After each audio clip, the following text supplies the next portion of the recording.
Around કઈ રીતે rotate થતા હોય છે ડેમોન્સ્ટ્રેશન મોડેલથી દેખાડેલું છે.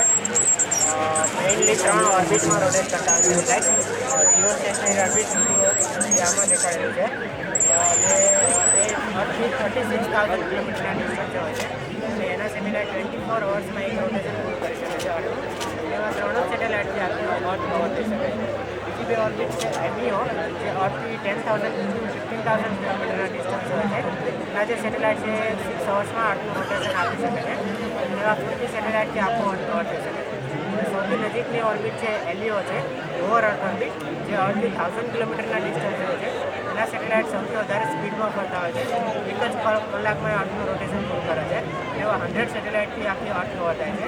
કોઈ નજીકના ડિસ્ટન્સનું કોમ્યુનિકેશન હોય, for example Gujarat to Mumbai or Rajasthan connect કરવાનું હોય ત્યારે એ લોકો એલિયોના સેટેલાઇટ યુઝ કરે છે.